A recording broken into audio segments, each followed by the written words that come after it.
अस्सलाम वालेकुम दोस्तों, हैदर वॉइस चैनल में आप सबको खुश आमदीद। आज हम आपकी खिदमत में पेश कर रहे हैं दिलचस्प और पुरस्रार हैरत अंगेज कहानी काला कफन का छठा हिस्सा। जिन दोस्तों ने अभी तक हैदर वॉइस चैनल को सब्सक्राइब नहीं किया, उनसे गुजारिश है कि जल्दी से नीचे सुर्ख रंग के बटन को दबाकर चैनल को सब्सक्राइब कर लें और साथ ही घंटी के बटन को दबा दें ताकि अगली आने वाली वीडियोस का नोटिफिकेशन आपको बर वक्त मिल सके। शुक्रिया। उधर अपनी रोजी के खत्म हो जाने से गुलामों सख्त परेशानी का शिकार था। फिरोजपुर इतनी बड़ी जगह भी नहीं थी कि एक भैंस अगर अपनी मर्जी से कहीं निकल जाए तो उसे तलाश ना किया जा सके। यहाँ के रहने वाले एक दूसरे के हमदर्द और शनासा थे। गुलामों ने जिसे भी अपनी कहानी सुनाई उसने हमदर्दी से सुना, कुछ मुस्कुराए, कुछ खामोश हो गए, लेकिन शाम झुक आई और गुलामों को उसकी भैंस का पता भी नहीं चल सका। छोटे से पुलिस स्टेशन का इंचार्ज बदर जलाल कई बार पूछ चुका था कि जरा मालूम तो करो कि गुलामों को उसकी भैंस मिली या नहीं। बदर जलाल तक भी यही इतला बस्ती के कुछ लोगों की ही जुबानी पहुंची थी। उसका ख्याल था कि गुलामों की भैंस की गुमशुदगी के बारे में पुलिस से मदद लेने जरूर आएगा, लेकिन न जाने क्यों गुलामों वहां नहीं पहुंचा था। शाम हुई और एक अजीब सा एहसास गुलामों के दिल में पैदा हो गया।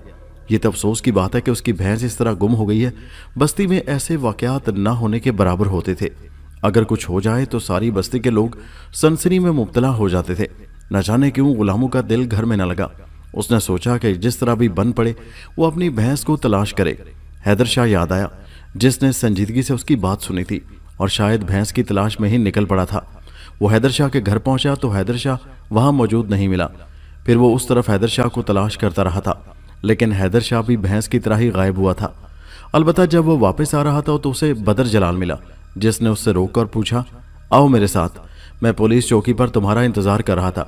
न जाने तुम अंदर क्यों नहीं आए, जबकि मैं जानता हूं कि तुम्हारी भैंस गुम हो गई थी। क्या वो तुम्हें मिली या नहीं? गुलामों ने कहा, भैंस भी नहीं मिली, और एक बात मैं और बताऊं जो बताना जरूरी समझता हूं, वो ये कि हैदर शाह भी गायब हो गया है। क्या मतलब है? गुलामों ने कहा, हैदर शाह भी उसकी तलाश में जंगलों की जानिब गया था और मेरी भैंस शायद उसे भी नहीं मिली थी कि अगर तुम मुनासिब समझो तो हैदर शाह को भी तलाश करो। मुझे तो यूं लगता है कि जैसे कोई हादसा मेरी भैंस को पेश आया है तो हैदर शाह भी उस हादसे का शिकार हुआ है। बदर जलाल ने कहा, तुम शायद कोई नशावर चीज खाने लगे हो गुलामों, या फिर तुम्हारी उम्र इतनी हो गई है कि अब तुम इस तरह की बातें करने लगे हो। भैंस और हैदर शाह की तुमने खूब कही, और ताज्जुब की बात है कि तुम दोनों वाकयात भी एक दूसरे से मुंसलिक कर रहे हो, लेकिन समझ में नहीं आता कि क्यों। गुलामों ने कहा, अब ये आपके समझने और ना समझने की बात है आला ऑफिसर।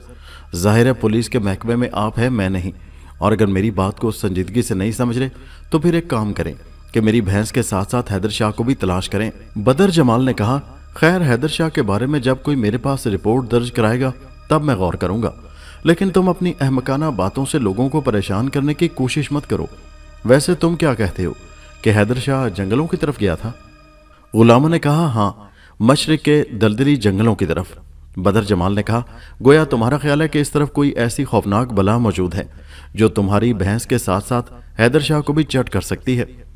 पुलिस अफसर के अंदाज में कुछ ऐसा पहलू छुपा हुआ था कि गुलामों को बुरा महसूस हुआ और बुरा सा मुंह बनाकर वहां से हट गया। लेकिन उसके जाने के बाद चौकी के इंचार्ज बदर जमाल ने अपने एक मातहत को हुक्म दिया कि वो जरा जाकर हैदर शाह को तलाश करे। लेकिन रात को 8 बजे तक तलाश के बावजूद हैदर शाह का कोई पता नहीं चल सका। तो बदर जलाल के असिस्टेंट ने उसे रिपोर्ट देते हुए कहा, ऐसा लगता है जैसे वाकई हैदर शाह को कोई हादसा पेश आ गया है। समझ में नहीं आता कि वो हादसा किस किस्म का है, लेकिन बस कुछ खौफनाक सी सूरत-ए-हाल का अंदाजा होता है। वैसे भी शहर में सनसनी फैली हुई है। बदर जमाल ने गुर्राए हुए लहजे में अपने ऑफिसर से कहा, यह सनसनी तुम और न बढ़ाओ, पुलिस का काम मुश्किल हो जाएगा। लेकिन न जाने क्यों उसे एक अजीब सी बेचैनी का एहसास हो रहा था। क्या वाकई ऐसा कुछ हुआ है? बहरहाल दूसरे दिन फिर उसे यही तफसीलात मालूम हुई और उसे अंदाजा हुआ कि जरूर कोई ऐसा अहम मसला है जो उसकी तवज्जो का तालिब है। लेकिन क्या किया जाए, तरीकाकार क्या इख्तियार किया जाए? शाम तक उसने इस बारे में सोचा। फिर उसे इल्म हुआ कि कई ऐसे अफराद गुम हो चुके हैं जिनकी गुमशुदगी बिल्कुल गैर मुतवक्को है, यानी कि ये नहीं कहा जा सकता कि वो कहाँ चले गए। ये मजीद हैरतनाक रिपोर्ट थी और अब ज़रूरी हो गया था कि इस सिलसिले में पुलिस अपना फ़र्ज पूरा करे। चुनांचे बदर जमाल ने तैयारियां शुरू कर दी। रात खासी हो चुकी थी और वैसे भी जिस इलाके को मशकूक करार दिया जाता था वो खासा तारीख था। यहाँ तक कि दिन में भी किसी को तलाश करना आसान नहीं था, भला रात में वहाँ क्या किया जा सके। बहरहाल ये तलाश रात के लिए मुलतवी कर दी गई और रात गए तक बदर जलाल अपने ऑफिस में बैठा इस सोच में गुम था कि अगर कोई ऐसी बात हो गई है तो क्या हो सकती है। फिरोजपुर में जराइम बहुत कम होते थे और उसके लिए बदर जलाल ने खुद भी एक नेटवर्क कायम किया था, लेकिन अब ये पुरस्रार वारदातें। फिर बहुत देर तक वो इस बारे में सोचता रहा और जब उसे थकन हुई और उठने का इरादा करने लगा तो अचानक थाने के बरामदे में एक तेज चलती हुई कार ने पूरे ब्रेक लगाए और रुक गई। एक अधेड़ उम्र का आदमी बाहर निकला। उसके साथ ही एक नौजवान सी लड़की भी थी जिसे सहारा देते हुए अंदर की जानिब आने लगा था। लड़की की हालत खराब हो रही थी और वो जोर जोर से सिसकियां भर रही थी। उसकी जाहिरी हालत से अंदाजा होता था कि उसके साथ कोई बहुत ज्यादती हुई है। तमाम लिबास जगह जगह से फटा हुआ था और जिस्म पर पड़े हुए खराशों के निशानात मौजूद थे। बदर जलाल ने गहरी सांस ली और दिल में सोचा कि चलो आज की रात तो बेकार हो गई। अधेड़ उम्र शख्स अंदर दाखिल हुआ और उसने लड़की को कुर्सी पर बिठाकर बदर जलाल से कहा, यह लड़की मुझे दलदली इलाकों की तरफ जाती हुई मिली है। उस वक्त ये बुरी तरह चीख रही थी। इसके हवास बिल्कुल बजा नहीं थे। बड़ी मुश्किल से इसने सिर्फ इतना बताया है कि इसके शौहर को किसी चीज़ ने झाड़ियों में पकड़ लिया है। बड़ी मुश्किल से मैं इसे यहाँ तक ला सका हूँ। बदर जलाल ने गौर से उस शख्स को देखा। सूरत ही से शरीफ आदमी मालूम होता था, हमदर्द और मोहब्बत करने वाला, यानी वो जो दूसरों के लिए कुछ करने की आरजू दिल में रखते हों और कर भी डालते हैं। चुनाचे बदर जलाल उस शख्स से ऐसे मुतमईन होकर लड़की की तरफ मुतवज्जो हुआ और आहिस्ता से बोला, खुद को संभालने की कोशिश करो, मुझे बताओ वाकया क्या हुआ है, पुलिस तुम्हारी भरपूर मदद करेगी। लड़की ने बमुश्किल तमाम अपनी सिसकियां रोक लीं और उसके बाद आहिस्ता से बोली, मेरे शौहर का नाम निसार अहमद था। हमारी शादी नई नई हुई है और हम दोनों ही एडवेंचर पसंद थे। हम अपनी कार में हवाखोरी के लिए निकले थे और हमने तय किया था कि दलदली इलाके के पुरस्रार जंगल में रात गुजारी जाए। अब आप मेरे शौहर के बारे में और मेरे बारे में सारी तफसीलात मालूम करते हैं। जनाब, वो निहायत नफीस इंसान था। फिर हम कार को जंगल में खड़ी करके थोड़ा फासला तय करके पैदली झाड़ियों के समत चल पड़े थे। मैंने अपने शौहर के कहने के मुताबिक उन जंगलों में चांदनी का कुछ अजीब सा समा देखा और हम उससे लुत्फ अंदोज होते हुए आहिस्ता आहिस्ता आगे बढ़ते रहे। हम दोनों भी झाड़ियों की कतार के नज़दीक पहुंचे ही थे कि अचानक एक अजीब सी बदबू का एहसास हुआ और मैंने अपने शौहर को रोकते हुए कहा कि मैं आगे नहीं जाऊंगी, लेकिन वो जिद करने लगा कि आगे चला जाए। फिर हम जैसे ही चंद कदम और आगे बढ़े, हमें एक अजीब सी आवाज़ सुनाई दी, जैसे किसी चीज़ के नीचे दबकर झाड़ियाँ चिड़चिड़ाई हों। मेरे शौहर ने जब खौफजदा होकर आगे बढ़ने से इनकार कर दिया तो मैंने उसको सताते हुए कहा, भला वो मर्द होकर डर रहा है। अगर वो मर्द होकर डरा तो वो मुस्तकबिल में मेरी हिफाजत कैसे कर पाएगा। ये बात मैंने मजाक में कही थी, लेकिन अलबत्ता ये बात मैं जानती थी कि इन जंगलों में दरिंदे नहीं पाए जाते। हो सकता है कोई गाय भैंस वगैरह आ गई हो। लेकिन वो आवाज़ रफ्ता रफ्ता बढ़ती गई। ऐसा लगता था जैसे कोई शय तूफ़ानी रफ्तार से आगे बढ़ रही हो। फिर मेरे शौहर ने बड़ी ज़ोरदार चीख मारी और चिल्लाते हुए मुझसे कहा कि मैं भाग जाऊं। भागने से पहले मैंने देखा कि चांद की रोशनी में झाड़ियों के दरमियान से कोई अजीबोगरीब शय जो स्याह रंग का तोदा मालूम होती थी तूफ़ानी रफ्तार से आगे बढ़ती चली आ रही थी। मुझे याद नहीं कि मैं किस रफ्तार से भागी थी। अलबत्ता मैंने पीछे अपने शौहर की आखिरी चीखें सुनी थी। लड़की यहाँ पहुंचकर बेख्तियार हो गई और उसके बाद चीख चीख कर रोने लगी। बदर जलाल और उसके साथ अधेड़ उम्र शख्स ने, जो सिर्फ एक हमदर्द और मोहब्बत करने वाला इंसान था, लड़की को बमुश्किल तमाम संभाला और उसके बाद उसे आगे बोलने के लिए मजबूर किया तो वो कहने लगी, मेरे खुदा, वो किसी स्याह बला की तरह भयानक थी और खौफनाक। बदर जलाल को न जाने क्यों ये एहसास हो रहा था कि इस दास्तान में कोई गलत बात नहीं है, लेकिन आखिर ये सब क्या है। आखिरकार उसने अधेड़ उम्र शख्स से गुफ्तगू करने के बाद फैसला किया कि लड़की को अस्पताल भेज दिया जाए। लेकिन अब उसके बाद उसके लिए मुश्किल हो गया कि वो थाने की इमारत में बैठा रहे। एक फ़र्ज शनास पुलिस ऑफिसर ऐसा नहीं कर सकता था। चुनाचे उसने सारी सहूलत और सुस्ती दूर की और उसके बाद अपने असिस्टेंट से कहा कि वो एक्शन के लिए तैयार हो जाए। असिस्टेंट ने फौरी तौर पर तमाम इंतजामात करने के बाद वो लोग तैयार होकर वहाँ से चल पड़े। तमाम अफराद हथियारों से लैस थे और पुलिस की दोनों गाड़ियाँ दलदल के जंगलों की समत जा रही थी। फिर तमाम रात वो झाड़ियों और जंगलों को छानते रहे, लेकिन कोई ख़ास बात पता नहीं चल सकी। दूसरे दिन सूरज की रोशनी में एक बार फिर तलाश का काम शुरू हो गया और वो लोग मुसलसल कोशिशें करते रहे। पहली बार उन्हें एक ऐसी चीज़ मिली जो काबिल तवज्जो हो सकती थी। ये हैदर शाह की बंदूक थी जो एक तरफ पड़ी हुई थी। इस बंदूक को बदर जलाल अच्छी तरह पहचानता था क्योंकि यह ज़माना कदीम की यादगार थी। हैदर शाह के बाप दादा उसे इस्तेमाल करते थे और हैदर शाह अमूमन ये बंदूक लिए अकड़ता फिरता था। उसका लाइसेंस उसके नाम मुंतकिल हो चुका था और बदर जलाल ने एक बार ये बंदूक अपने कब्जे में ले ली थी, लेकिन आखिरकार तमाम तर कागजात मुकम्मल देकर उसे हैदर शाह को वापस कर दिया गया था। بدر جلال کو غلاموں کی ساری باتیں یاد آ گئیں اور وہ خاصی پریشانی کا شکار ہو گیا، لیکن بس اس سے زیادہ اور کچھ پتہ نہیں چل سکا تھا۔ شام تک پولیس پارٹی تھک ہار کر واپس لوٹ پڑی اور کچھ سمجھ میں نہیں آیا کہ قصہ کیا ہوگا، لیکن بدر جلال اپنے طور پر ہوشیار رہنا چاہتا تھا۔ چنانچہ اس نے پولیس پارٹی تیار کی اور اسے گشت کے لیے چھوڑ دیا۔ جگہ جگہ پولیس کے جوان گشت کر رہے تھے۔ خصوصی توجہ دلدلی علاقے کی جانب دی گئی تھی اور اس وقت 2 پولیس کے جوان جن کی ڈیوٹی دلدل کی سمت لگائی گئی تھی اپنے فرائض سر انجام دے رہے تھے کہ اچانک ہی انہیں کانوں کے قریب کچھ سرسراہٹ محسوس ہوئی۔ وہ دونوں تاریکی میں گھورنے لگے۔ انہوں نے اپنی آٹومیٹک رائفلیں سنبھال لی تھی۔ کانسٹیبلوں میں سے ایک نے کہا، اور اس میں کوئی شک نہیں کہ فیروز پور میں کچھ سنگین حالات پیدا ہوتے جا رہے ہیں۔ پتہ نہیں کیا قصہ ہے، کوئی بات سمجھ میں نہیں آ رہی۔ بہرحال انہوں نے بڑی احتیاط کے ساتھ چاروں طرف نگاہیں گھماتے ہوئے آگے کی جانب سفر شروع کر دیا اور چند گز چل کے انہیں وہ آواز صاف سنائی دینے لگی۔ بالکل ایسے لگ رہا تھا جیسے کوئی شے رینگ رہی ہو یا کسی بہت ہی وزنی چیز کو گھسیٹا جا رہا ہو۔ لگتا ہے کوئی بڑا اژدہا سرسرا رہا ہے، اندازہ تو نہیں ہو رہا۔ ادھر جھاڑیوں کے درمیان دیکھو۔ اس میں سے ایک نے اپنی بڑی سی ٹارچ روشن کرتے ہوئے کہا۔ ابھی اس کا جملہ پورا نہیں ہوا تھا کہ کیچڑ کے ڈھیر میں جیسے جان سی پڑ گئی۔ اب وہ ڈھیر طوفانی رفتار سے ان کی جانب دوڑ پڑا۔ دونوں کی چیخیں نکلیں اور پھر ان کی رائفلیں دھواں اگلنے لگیں۔ دوسرے لمحے ان میں سے ایک اس کے وجود میں گم ہو گیا۔ اس دوران دوسرا کانسٹیبل اپنی رائفل سے بے پناہ گولیاں برسا رہا تھا، لیکن یہ دیکھ کر اس کے رونگٹے کھڑے ہوئے جا رہے تھے کہ اس کی ساری فائرنگ بالکل بیکار جا رہی تھی۔ تودہ نما شے اور قریب آ گئی اور پھر اچانک ہی دوسرے کانسٹیبل نے رائفل پھینک کر اس تودہ نما شے کی طرف اپنی تیز ٹارچ کی روشنی ڈالی اور اس کا اسے خاطر خواہ فائدہ ہوا۔ تودہ نما شے ایک دم ساکت ہو گئی اور آگے بڑھنے سے رک گئی۔ اس نے روشنی کی زد سے بچنے کے لیے پہلے خود کو ایک جانب سرکانے کی کوشش کی، پھر مایوس ہو کر تیزی سے پیچھے ہٹنے لگی، لیکن اب قرب و جوار سے شور ابھرنے لگا تھا۔ فائروں کی آواز سن کر بستی کے دوسرے کانسٹیبل بھی دوڑتے ہوئے ادھر پہنچ گئے تھے اور پھر شاید سبھی نے اس خوفناک بلا کو طوفانی رفتار سے جھاڑیوں کی سمت بھاگتے ہوئے دیکھا۔ وہ اس کے پیچھے دوڑ پڑے۔ اب اسے کسی نہ کسی شکل میں ختم ہونا تھا اور پہلی بار اس کے دل میں خوف کا ایک احساس پیدا ہوا اور روشنی سے نفرت اپنی جگہ، لیکن یہ جو چنگاریاں اس کی جانب لپک رہی تھیں انہوں نے اسے خوفزدہ کر دیا تھا۔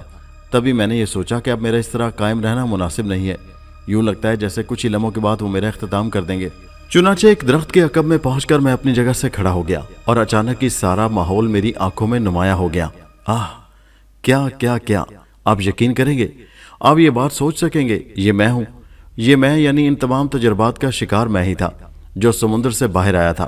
ہاں، میں فرید اللہ ولد، مگر میری بات تو سنیں، کیا واقعی یہ میں تھا؟ اوہو میرے خدا، لیکن کیسے؟ آخر پہلی بات تو یہ کہ میرا وجود سمندر میں کیسے موجود تھا؟ ہاں، تم یہ سوال کر سکتے ہو، مرشد نے کہا، اور میں نے آنکھیں بند کر کے زور سے جھٹکی۔ مرشد اپنے ساتھیوں کے ہمراہ ایک عجیب و غریب جگہ بیٹھے ہوئے تھے۔ میں نے پھٹی پھٹی آنکھوں سے چاروں طرف دیکھا۔ میں ایک کرسی پر موجود تھا، میرے دونوں ہاتھوں کی کونیاں میز کی سطح پر رکھی ہوئی تھیں اور میں مرشد کو دیکھ رہا تھا جو حکیمانہ انداز میں دیوار پر نگاہیں جمائے ایک نقشے کا جائزہ لے رہے تھے۔ میں نے کہا، مرشد، کیا سمندر سے نکلنے والی وہ بھیانک بلا میں ہی تھا؟ انہوں نے کہا، 100%۔ میں نے کہا، لیکن مرشد میں نے تو، اوہ خدا کی پناہ، میں نے تو بہت سے محسوسات میں زندگی گزاری ہے، بھوک، شدید بھوک اور روشنی سے نفرت۔ مرشد نے کہا، رکو، تمہارے تجربات اتنے مختصر نہیں ہونے چاہیے، بلکہ ذرا سی تفصیل سے اپنی تمام کیفیات کے بارے میں مجھے بتاؤ۔ اور میں پھٹی پھٹی آنکھوں سے انہیں دیکھنے لگا۔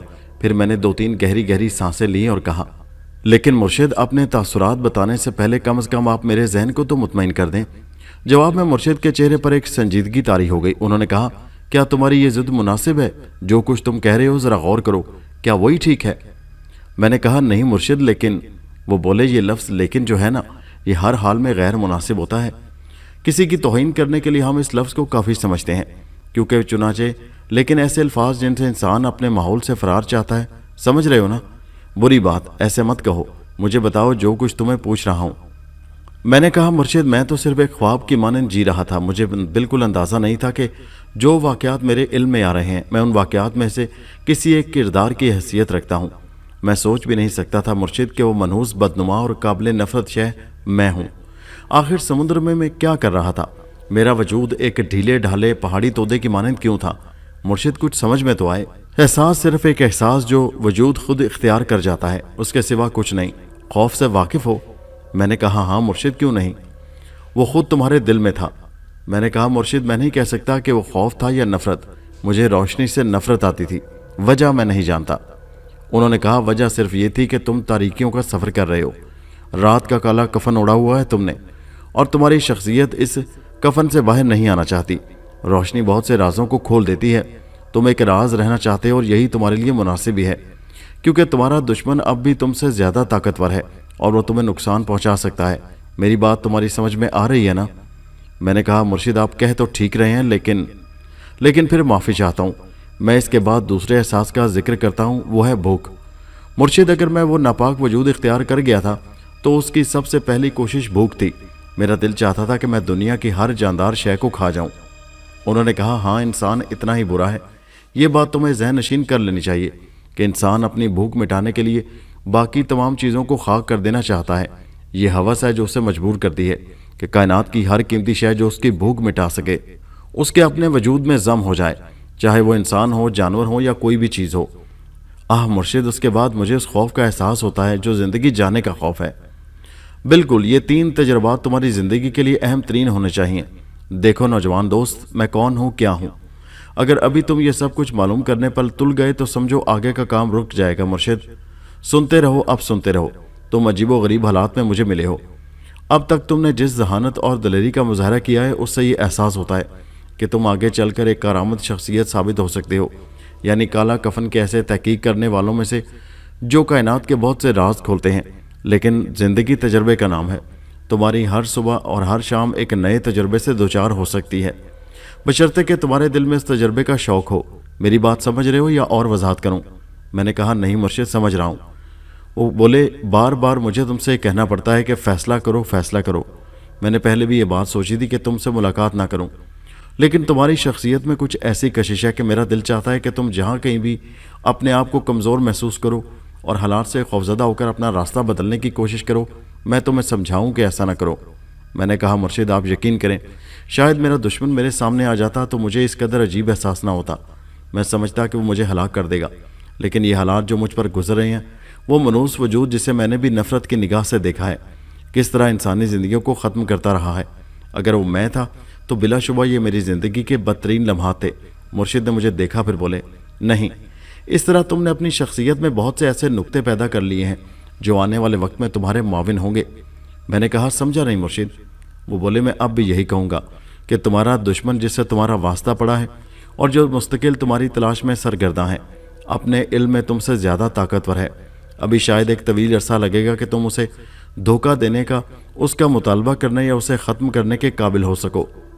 عارضی طور پر میں تم سے یہی کہہ سکتا ہوں، بلکہ اپنے تجربات کی روشنی میں کہہ سکتا ہوں کہ تم اس کا مقابلہ نہیں کر سکو گے اس وقت تک جب تک کہ مرکز پر نہ پہنچ جاؤ۔ سمجھ رہے ہو نا میری بات؟ میں نے سنجیدہ لہجے میں کہا ہاں مرشد سمجھ رہا ہوں، اور مرشد پرخیال انداز میں مجھے دیکھنے لگے۔ پھر انہوں نے کہا ابھی تک علم و عمل کی یہ تاریک دنیا ذرا مختلف انداز کی حامل ہے، اس کے کام کرنے کا انداز بالکل مختلف ہے۔ صاحب علم ترک دنیا کر کے جنگلوں، پہاڑوں اور ویرانوں میں اپنا مسکن بناتے ہیں اور وہاں چلہ کشی کرتے ہیں، وظیفے پڑھتے ہیں، وہ سب کچھ کرتے ہیں جو حصول علم کے لوازمات ہیں۔ لیکن ہم نے ایک جدید طرز پر بنیاد ڈالی ہے۔ یہ جگہ دیکھ رہے ہو، یہ ایک لیبارٹری ہے، تجربہ گاہ ہے، اور میں یہاں جدید ترین تجربات کرتا ہوں۔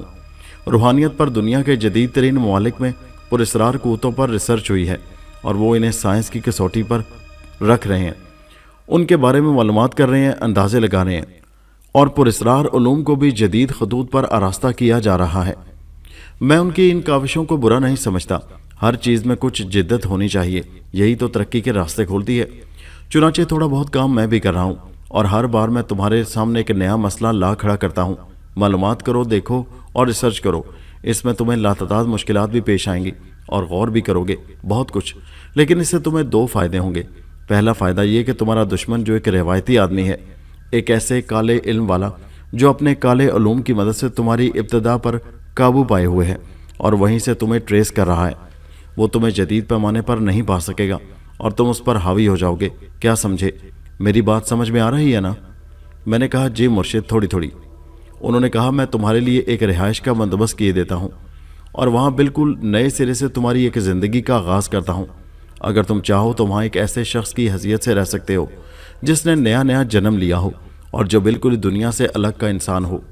حالات دیکھو گے، ماحول دیکھو گے، نئے کردار ملیں گے तुम्हें उन किरदारों से आशनाई हासिल करोगे, लेकिन शर्त यह होगी कि अपने आप को बिल्कुल ही भूल जाओगे। समझ लो एक नई जिंदगी शुरू करोगे। तो मैं यही चाहता हूं कि इस सिलसिले में तुम अपने बेहतरीन जहन से काम लो।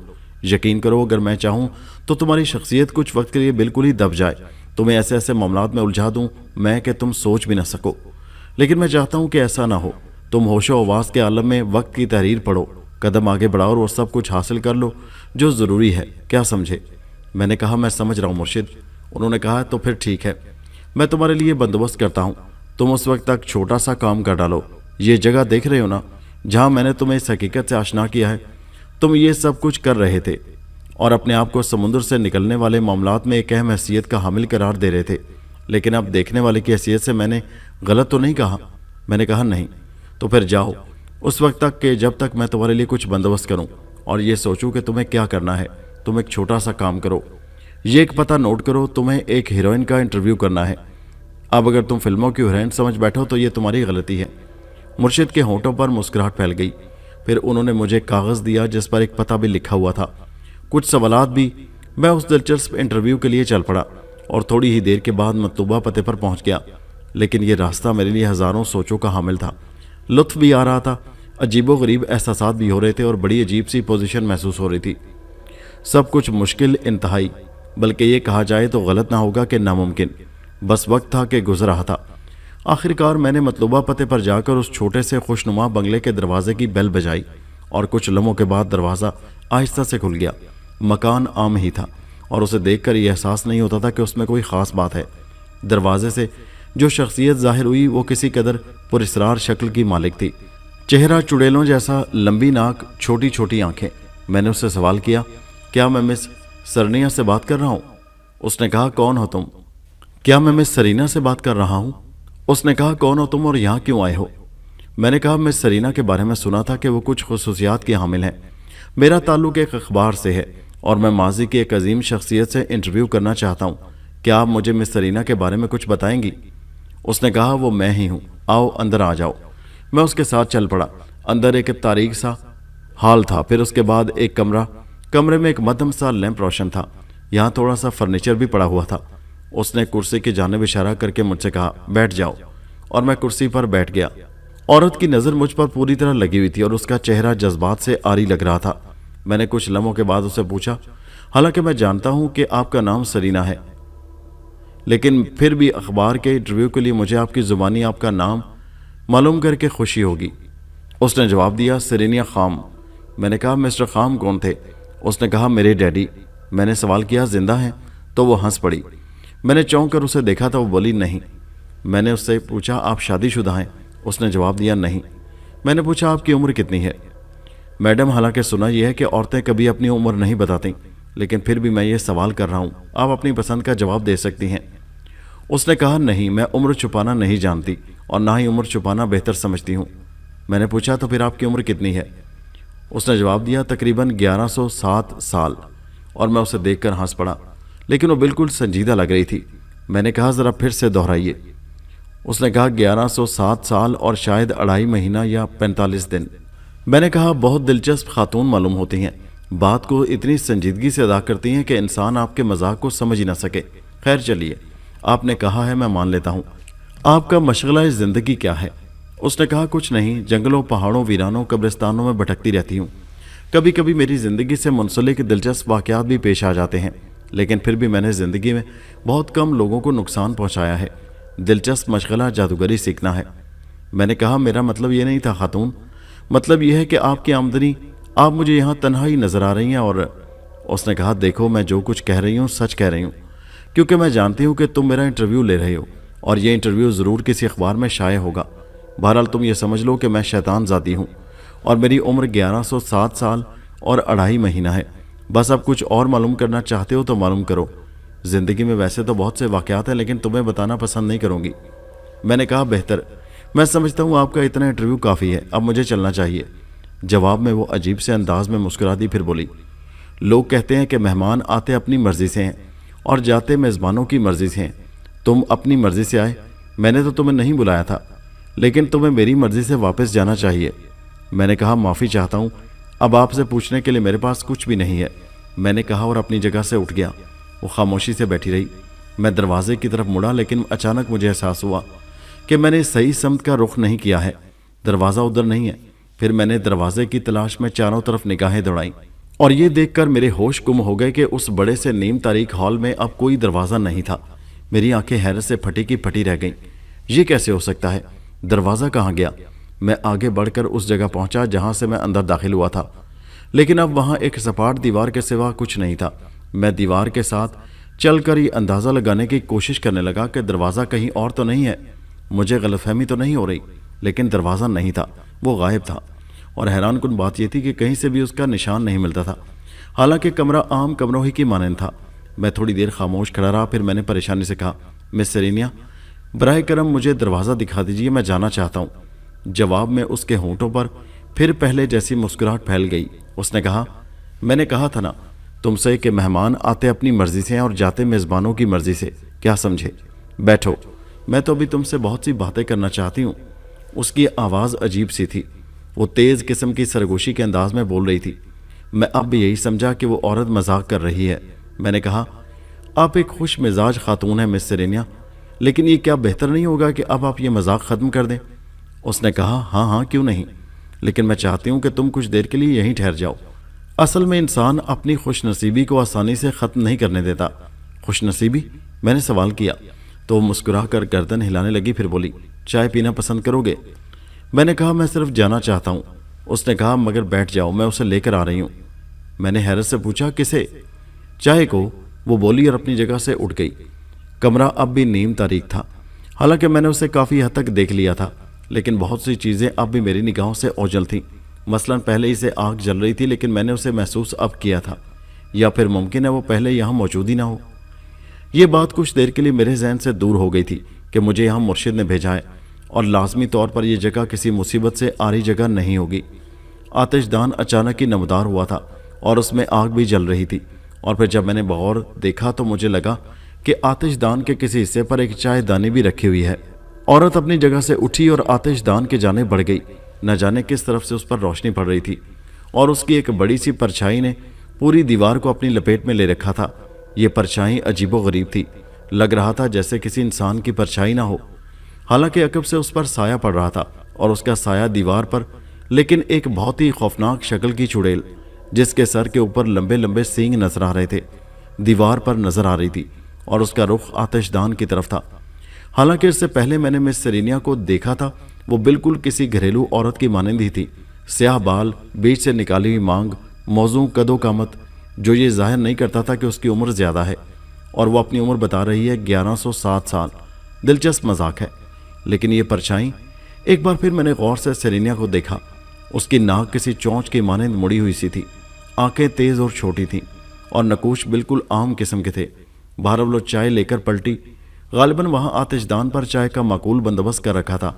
मेरे करीब आकर उसने मुझे चाय का प्याला देते हुए कहा, लो मेरे मोअज़्ज़ज़ मेहमान, मुझे खुशी है कि तुम यहाँ आए। यहाँ बहुत कम मेहमान आते हैं, और जो आते हैं वो। उसने जुमला अधूरा छोड़ दिया। मैंने प्याला हाथ में लेकर इधर उधर देखा। आतिशदान की आग हौले हौले जल रही थी, अंदर गर्मी भी थी। बहुत सी सोचें मेरे जहन को परेशान कर रही थीं।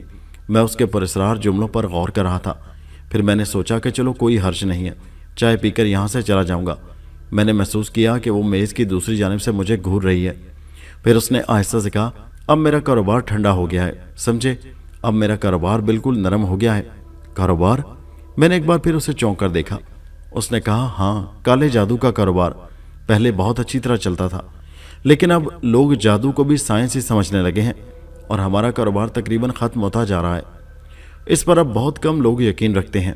लोग इस सिलसिले में आते ही नहीं मेरे पास।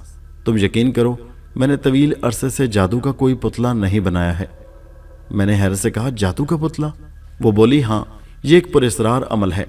आटे की एक बुढ़िया बनाई जाती है और उसमें सुइयाँ चुबोकर किसी भी जानिब ले जाती है, और अब तो ये काम अंजाम देने की नौबत नहीं आती। ये सालों पहले की बात है कि लोग अपने दुश्मन को इस तरह ख़त्म करते थे, और अब तो खुदा गारत करे सूरत हाल ही बदल गई है। किराए के कातिल जगह जगह दनाते फिरते हैं और मामूली से मुआवजे पर वो ये काम कर डालते हैं जो हमसे लिया जाता था। अब इन कामों के लिए कोई हमारे पास नहीं आता, बल्कि उन किराए के कातलों के पास जाता है। अरे तुम ये चाय क्यों नहीं पी रहे? उसने मुझे घूर कर देखा और मैंने जल्दी से चाय का प्याला मुंह से लगा लिया। हालांकि यहाँ आकर मेरे ज़हन पर जो एक कोफत सी सवार हो गई थी वो मुझे मजबूर कर रही थी कि जिस कदर जल्द मुमकिन हो यहाँ से जाऊँ। लेकिन बूढ़ी औरत की हकीकतें भी मेरे सामने आती जा रही थी।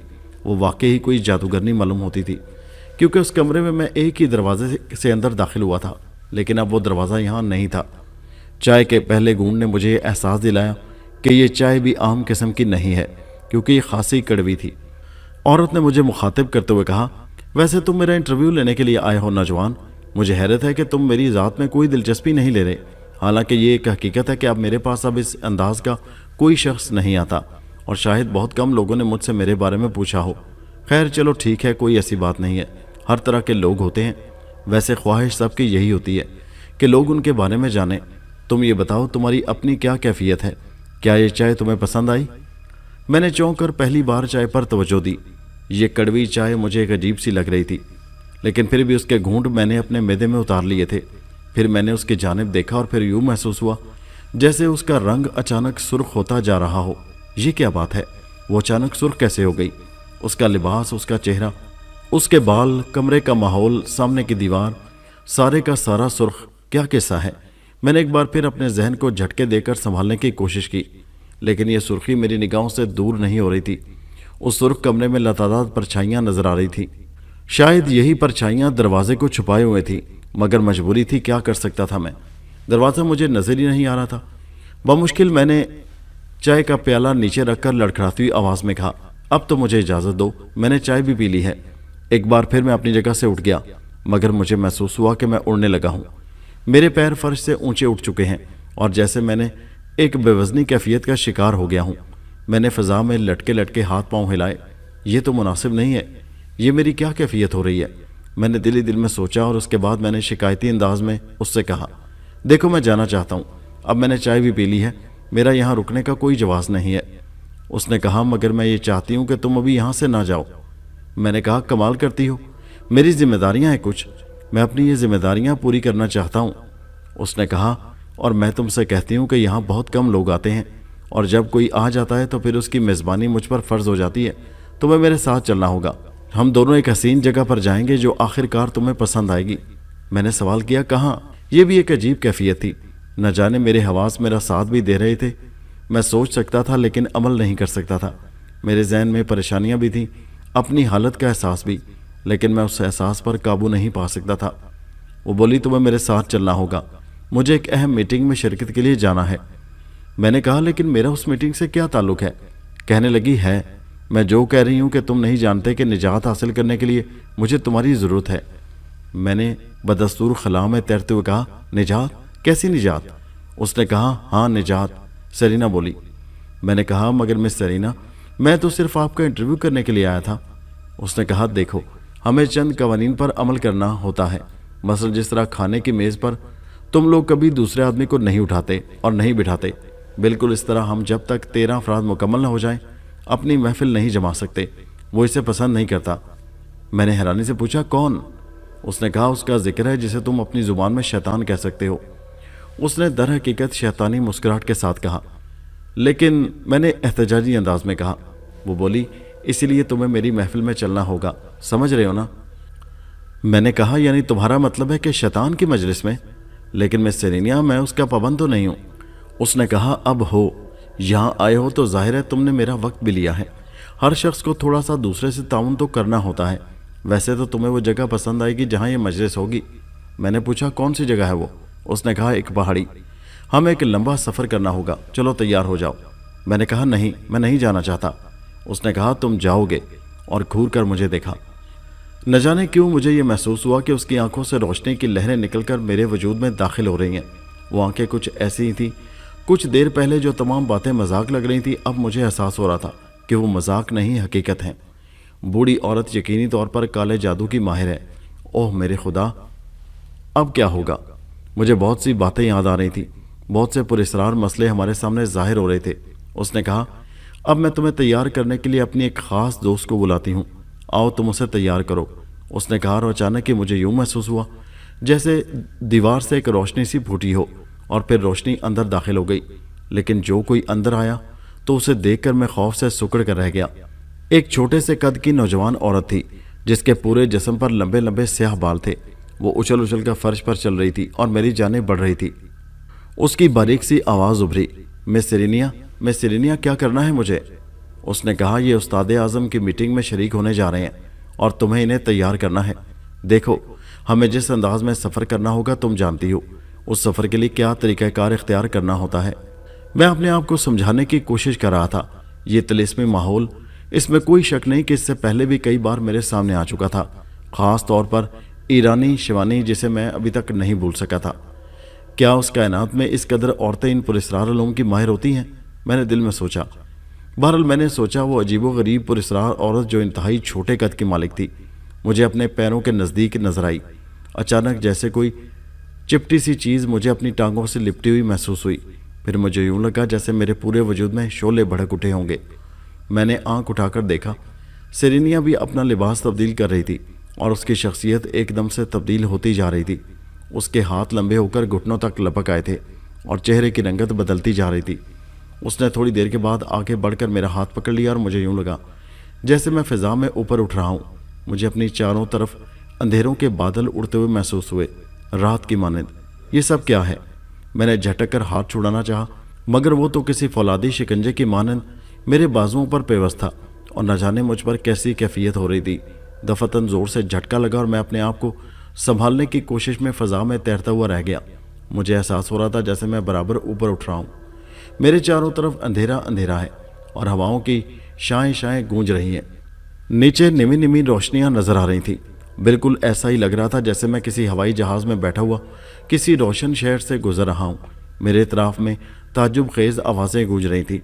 स्याह और हौलनाक अंधेरे मेरे इर्द गिर्द फैले हुए थे और मुझे कुछ अंदाज़ा नहीं हो सका था कि पुरस्रार परवाज़ कितनी देर तक जारी रही और मैं किस तरह नीचे उतरा। जब मेरे कदम ज़मीन से लगे तो मैं अपने इतराफ में एक पहाड़ी को सर उठाए खड़े देखा। वो एक स्याह परछाई की मानंद थी और मेरे कुर्बो जवार में मुसलसल अंधेरा तारी था। मैं हैरान परेशान अपने चारों तरफ देख रहा था। या इलाही, क्या माजरा है, क्या होने वाला है? मैं इस हौलनाक माहौल से ज़िंदा भी वापस जा सकूंगा या नहीं? मुर्शिद ने मेरे ऊपर जितनी भी जिम्मेदारियां डाली थी इस तरह की डाली थी, मैं उन जिम्मेदारियों से किसी तरह भी बच नहीं सका था। रफ्ता रफ्ता यहाँ रोशनी सी फैलने लगी और उस रोशनी के मरकज़ का कोई पता नहीं चलता था कि ये कहाँ से आ रही है। बस यूं ही लग रहा था जैसे पहाड़ शीशे की मानंद रोशन होते जा रहे हैं। फिर उस रोशनी में मुझे बहुत सी सफ़ेद परछाइयाँ मुतहरिक नजर आईं। उन सब के जिस्म पर घने बाल मौजूद थे। एक एक करके सामने आते गए और मैंने उन्हें गिना। वो तादाद में 10 थे। 11वां मैं और 12वीं मिस सिरिनिया। न जाने ये पुरस्रार औरत क्या चीज़ है। हाँ, कुल 12 अफराद जमा हो गए थे और उसके बाद मैंने देखा कि कुछ लोग एक काले रंग का बकरा पकड़कर उसे धकेलते हुए आगे लाए हैं। मैं उन सब के चेहरों की समत नहीं देख सकता था। उन्हें देखना बेहद मुश्किल काम था। अलबत्ता सिरिनिया मेरे सामने थी। उसका चेहरा जोश से तमतमा रहा था। फिर उसने उसी तरह तमतमाती हुई आवाज़ में कहा, मुकद्दस तारीकियों के मुकद्दस परस्तारों, कुर्बानी की रस्म अदा की जानी चाहिए। बहुत से लोग आगे बढ़े और उन्होंने एक जगह लकड़ियां जमा करनी शुरू कर दी। फिर लकड़ियों को आग लगा दी गई और रोशनी के सुर्ख शोले फ़ज़ा को मुनव्वर करने लगे। उसके बाद काले रंग के बकरे को एक जगह लाया गया। वो अब भी बदस्तूर अपने हलक से भयानक आवाज़ें निकाल रहा था। गालिबन उन पुरस्रार रूह को देखकर वो खौफज़दा था। परछाइयों से एक साया आगे बढ़ा। उसके हाथ में लंबा सा चाकू दबा हुआ था जो सुर्ख आग की रोशनी में चमक रहा था। उसने बकरे को गर्दन से पकड़ा और उसे दबोच कर इस तरह ज़मीन पर गिरा दिया जैसे कोई मामूली सी चीज़ हो। उसके बाद वो बकरे के सीने पर घुटना रखकर बैठ गया और उसने उसकी गर्दन पर छुरी फेर दी। बकरे की गर्दन के नीचे एक बड़ा सा प्याला को उस शख्स ने जिस बकरे को ज़बह किया था बड़े एहतराम से उठा लिया। उसमें से सबसे पहले उसने चंद घूंट लिए और उसके बाद उसने ये प्याला सिरिनिया की तरफ बढ़ा दिया। वो सब थोड़ा थोड़ा खून उस प्याले में से पी रहे थे, यहाँ तक कि वो प्याला मुझ तक पहुँच गया। सिरिनिया वो प्याला लेकर मेरे सामने आई थी। उसने कहा, लो, हम में शामिल हो जाओ। और न जाने मेरा जहन कैसे उसके आगे माइल हो गया। मैंने दोनों हाथों से खून का प्याला पकड़ा और उसमें से 3 घूंट लिए। मेरा मुंह नमकीन हो गया था। अलाव बदस्तूर रोशन था। जब खून का सारा प्याला ख़त्म हो गया तो उन लोगों ने अलाव के गिर्द एक वहशियाना रक्स शुरू कर दिया। वो सब के सब उसके गिर्द रक्स करने लगे थे, आगे पीछे एक दायरे की शक्ल में। और अब न जाने किस तरह मेरे दिलो दिमाग में भी सुरूर की लहरें बेदार हो गई थी। मेरा बदन उछलने कूदने की तरफ माइल था और कुछ लम्हों के बाद मैंने भी उनके साथ नाचना शुरू कर दिया।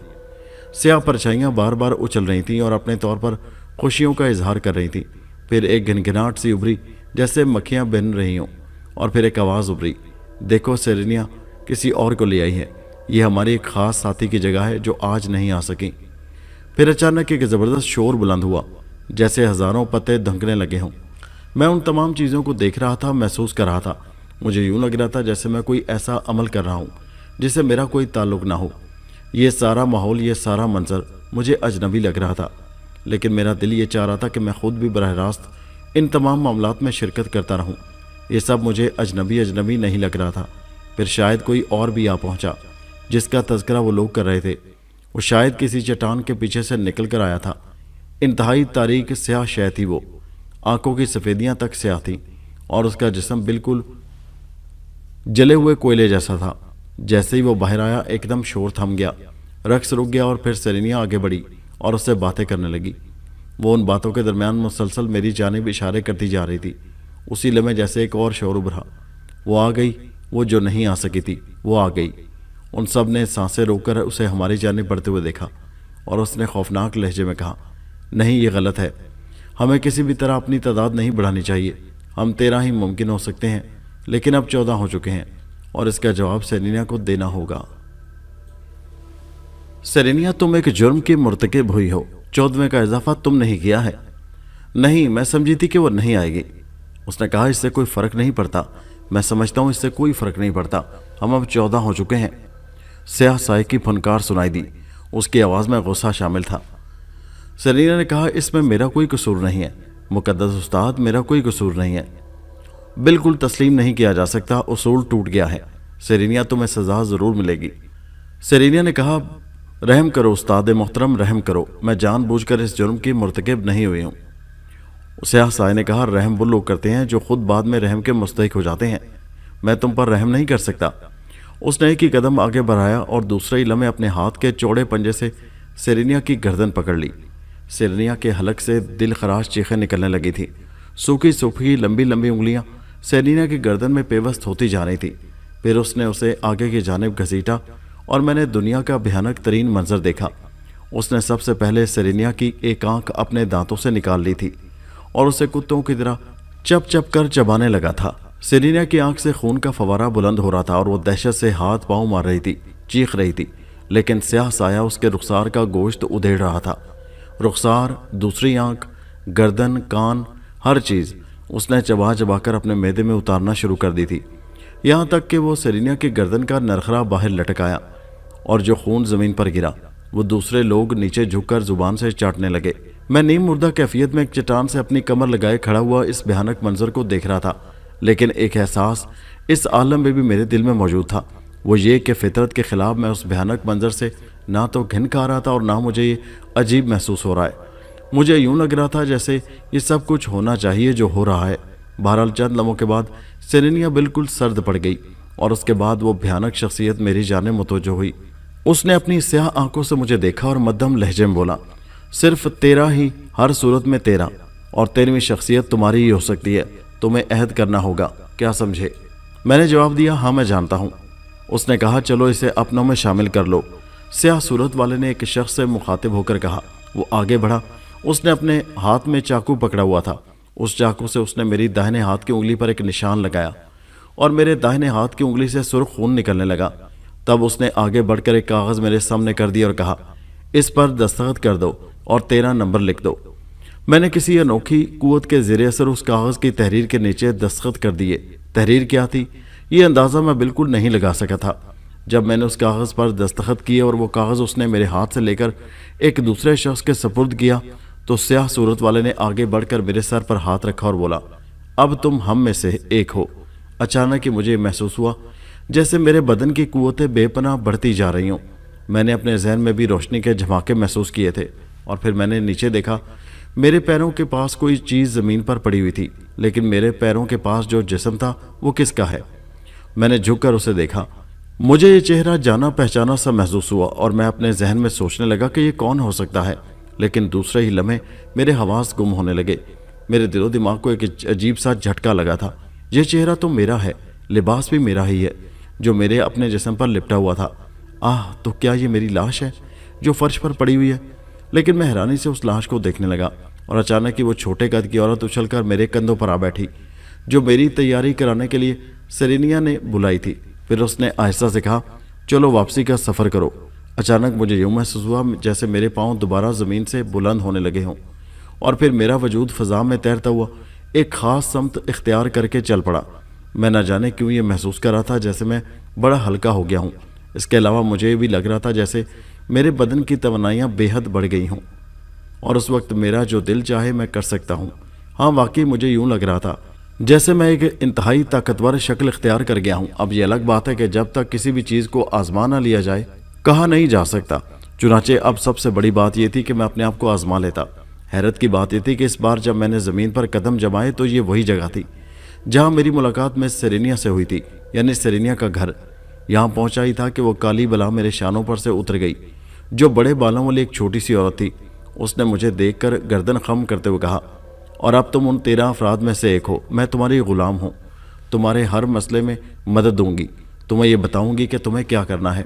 बात असल में यह है कि उन 13 अफराद को कभी 14 अफराद ना होने देना, यानी उस वक्त जब उस्ताद आज़म तुम्हारे दरमियान हो। क्या समझे? मैंने कहा, मगर तुम। उसने कहा, मुझे अपनी पसंद का नाम दो। इससे पहले मेरा नाम जो कुछ भी था वो एक अलग बात है, लेकिन अब तुम मुझे अपनी पसंद का नाम दो। मैंने कहा, लेकिन मेरा तुमसे वास्ता क्या रहेगा? वो बोली, समझ लो तुम्हारी गुलाम, तुम्हारी दोस्त, तुम्हारी साथी, हर मुश्किल में तुम्हें मशवरा देने वाली। तुम अगर चाहो तो मुझे अपना मुशीर कह सकते हो। मैंने कहा, तो फिर अगर मैं तुम्हें मुशीरा ही कहूँ तो क्या हर्ज है?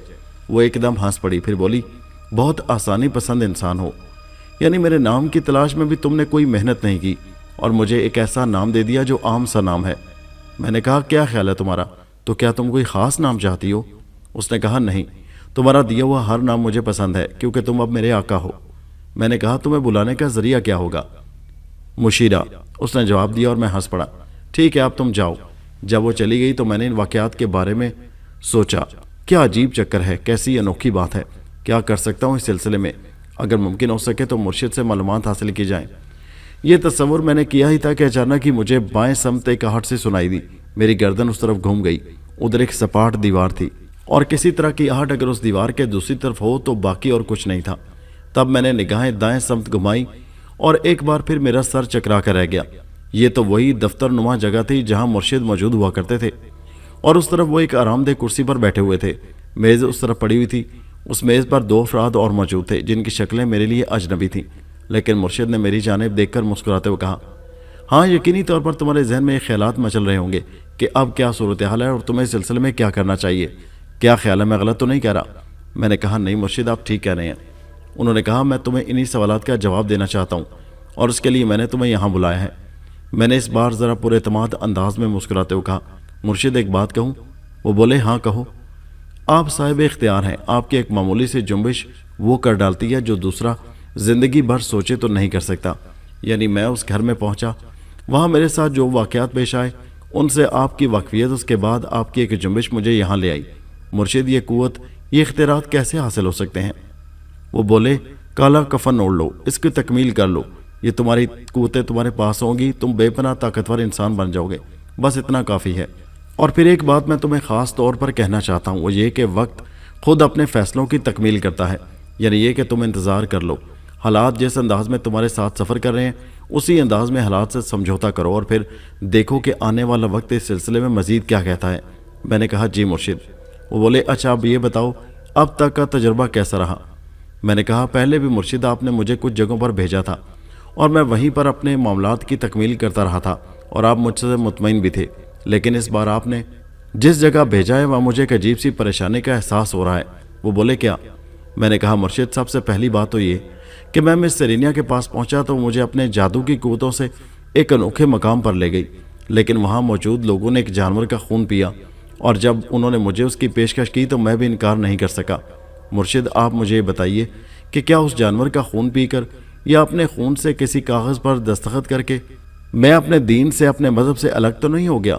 जवाब में मुर्शिद के होंठों पर मुस्कुराहट फैल गई। उन्होंने कहा, अगर तुम बग़ैर उस्ताद के किसी जाल में फंस गए होते तो यकीनी तौर पर उस जाल से गुलो खलासी तुम्हारे लिए मुमकिन नहीं होती। तुम उस जाल से बच नहीं सकते थे। तुम्हारा ईमान भी छिन जाता, तुम्हारी शख्सियत भी छिन जाती, बहुत बड़ा नुकसान हो जाता तुम्हें। लेकिन खुशकिस्मत हो के इस नुकसान से बच गए।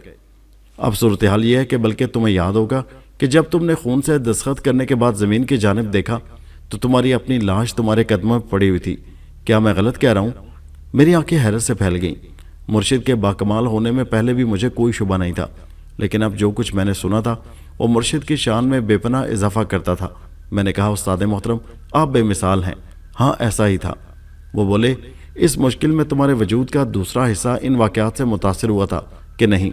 इसका मतलब ये है कि मैं ये सिलसिला जारी रख सकता हूँ 100%। ये सब तुम्हारी तेज़ी के लिए है। तुम्हारी दूसरी शख्सियत हमेशा तुम्हारे काम आएगी। तुम्हारा दूसरा वजूद अमल कर लेगा, तुम्हारी उस शख्सियत की बात आ पाएगी। मैंने कहा, यह तो खुशी की बात है मुर्शिद। वो बोले, ये तुम्हारे लिए बेहतर है। मुर्शिद ने मुस्कुराते हुए जवाब दिया, क्या होता ये इंसान, कैसी कैसी कहानियाँ इसकी ज़ात से वाबस्ता हो जाती हैं। कभी कभी उसकी सोच किस तरह अपना रुख तब्दील कर लेती है, क्या से क्या बन जाता है वो। कुछ वसाइल की बात भी है। अब अगर मेरा मसला ले लिया जाए, वालदैन जो कुछ थे, जाहिर है मैं भी वही सब कुछ करता। क्या हैसियत होती मेरी, खुद अपना मजाक बन जाता। लेकिन तकदीर मुझे किसी और रास्ते पर डालना चाहती थी। अगर तेजा की मेहरबानी ना होती, अगर ये सरकशी मेरे दिल में ना होती तो क्या होता मैं? एक बंदर नचाने वाला और बस। गले में झोली, हाथ में रस्सी, खुद अपनी ज़ात से मुनहरिफ। तकदीर अगर कभी कुछ देना भी चाहती है तो ऐसा अंदाज इख्तियार करती है कि इंसान की समझ में कुछ ना आए। यही तो हुआ था मेरे साथ। कुछ पाया था और कुछ खो दिया था। हालांकि जो कुछ खो गया था उसका बदल कुछ नहीं हो सकता था। जो पा लिया था वो मेरी अपनी ज़ात के लिए था। माँ बाप मेरी ज़िंदगी का सबसे बड़ा मकसद थे। अगर उन्हें पालूँ और अपना पाया हुआ उनके लिए खर्च कर सकूँ तब तो बात है, वरना क्या रखा है। अपनी ज़ात के लिए तो सभी जी लेते हैं। माँ बाप तो एक ऐसा इनाम होता है कुदरत का कि अगर इंसान को हासिल हो जाए तो सही मानों में कायनात, उसके सारे सुख उसके सामने कुछ नहीं होते। मजहबी तौर पर तो खैर है ही, हुक्म माबूद भी यही है। लेकिन ज़रा अपने दिल में झांक कर देखिए, वो जो आपको बड़ी चाहत से इस दुनिया में लाते हैं, आपकी आरजू करते हैं, आपके लिए अपने ख्वाबों के ताज महल बनाते हैं, अपनी बिसात भर आपकी खिदमत में कमी नहीं आने देते, आपकी आरजू करते हैं, आपसे उसका कोई मुआवजा तलब नहीं करते, आपके लिए रातों को जागते हैं, आपकी ज़िंदगी के लिए अपनी ज़िंदगी देने पर आमादा रहते हैं। आप मुस्कुराते हैं तो वो मुस्कुराते हैं, आप रोते हैं तो उनके दिल रोते हैं। और जब वो ज़िंदगी की दूसरी मंजिल में दाखिल हो जाते हैं, जब आपके लिए पूरी ज़िंदगी मेहनत करके उनका वजूद थकन महसूस करता है, उस वक्त अगर आप उनका सहारा बने तो उन्हें कितनी खुशी होगी। आप उनसे दूर हट जाएं तो वो कुछ नहीं बिगाड़ सकते आपका। लेकिन अगर आप उनके शाना बशाना हों तो उनकी ज़िंदगी के लम्हात बढ़ते हैं। वो अपने आप को तवाना महसूस करते हैं। वो अपने पिछले दौर की तवानाई आपके वजूद में देखकर अपने आप को तरोताज़ा महसूस करते हैं। और आपका ये वजूद ही उनसे दूर हो जाएगा तो फिर ज़िंदगी एक अफसरदा थकन बन जाती है, जहाँ वो आपके लिए कुछ भी नहीं कर सकते, आपके लिए बद्दुआ भी नहीं कर सकते।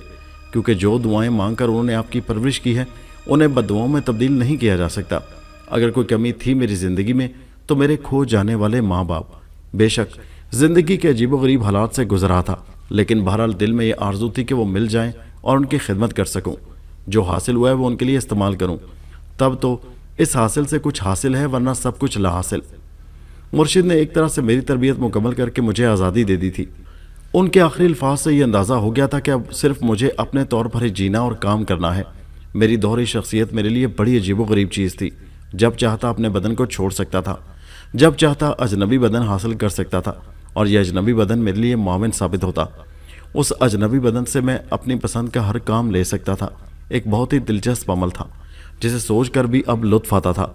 अब दुनिया से इस कदर वाक़ियत हासिल हो गई थी कि मैं जानता था मेरा अगला कदम क्या होना चाहिए। मुर्शिद का दिया हुआ तोहफा सीने से लगा लिया था मैंने, और अब उसी रास्ते पर चल रहा था।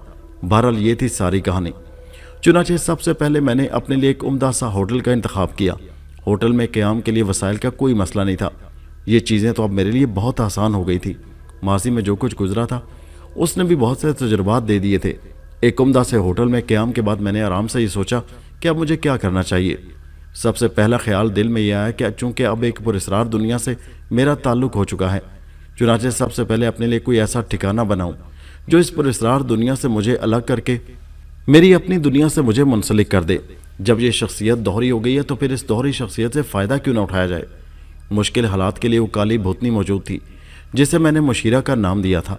लेकिन वो उस मुश्किल में जब कोई बड़ी मुश्किल दरपेश हो, अब ये होना चाहिए कि एक माकूल रकम का हसूल और उसके बाद एक नई ज़िंदगी का आगाज़ और मकसद माँ बाप की तलाश।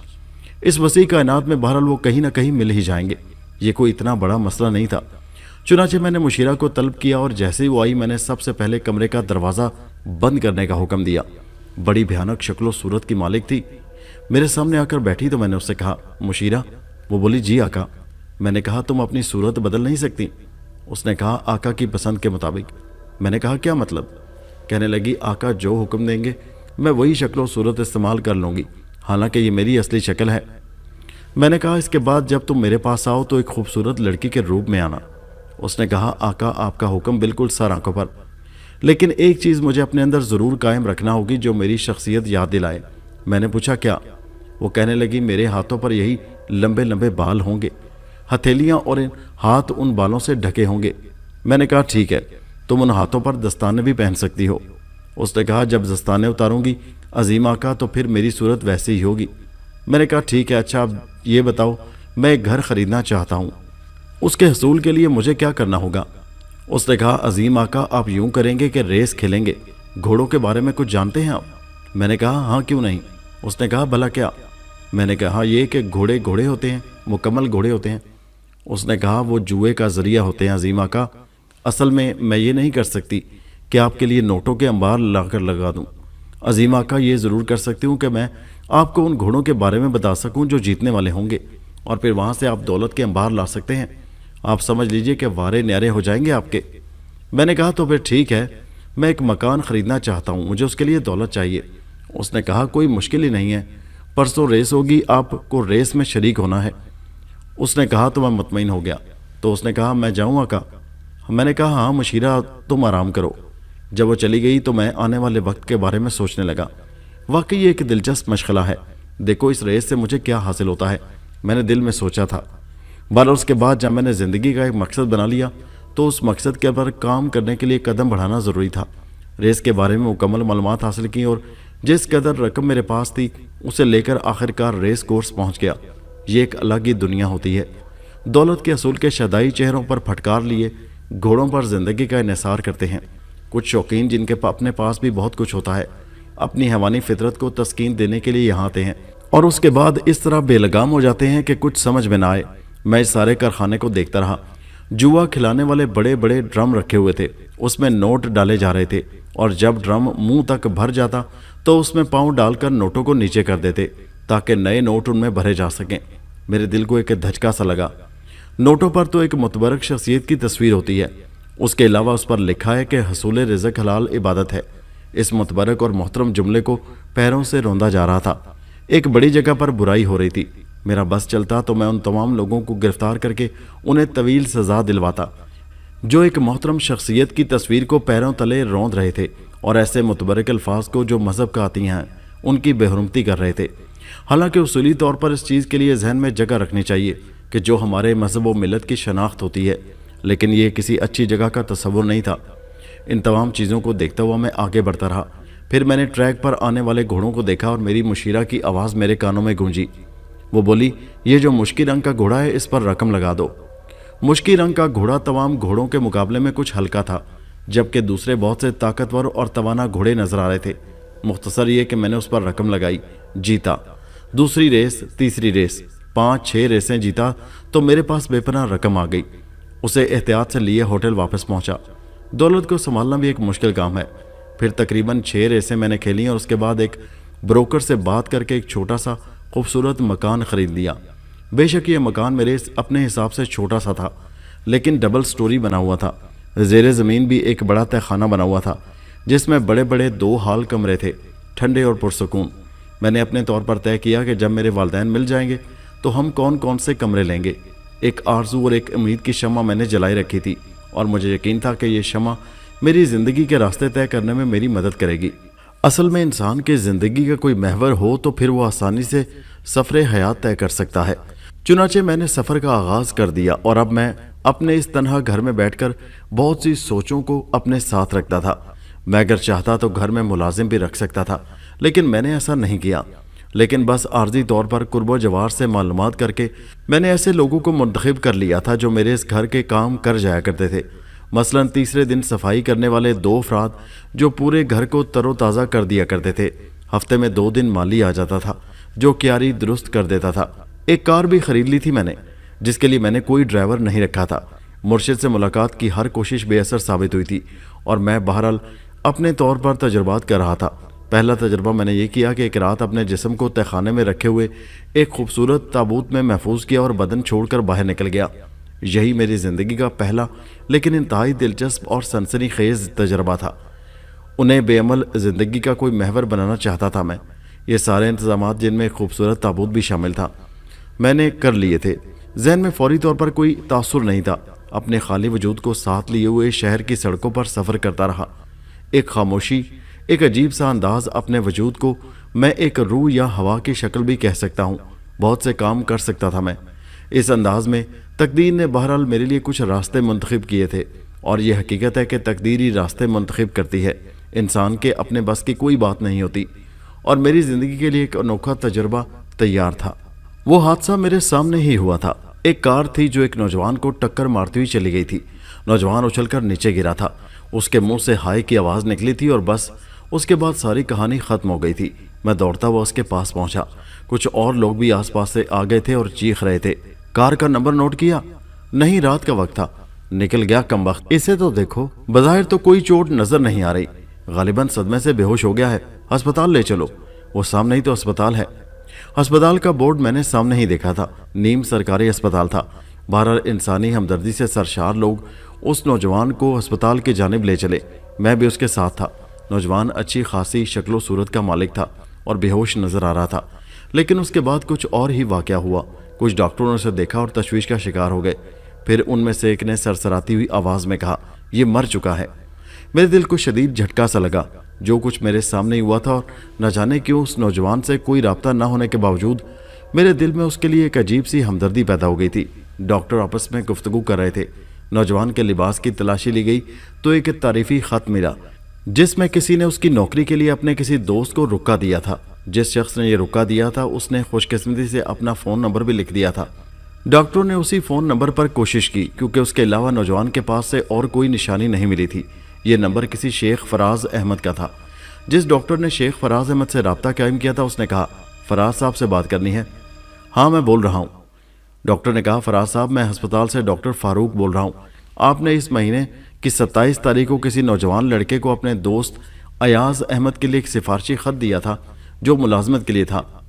उसने कहा, हाँ मुझे याद आया, शाहिद था उस नौजवान का नाम।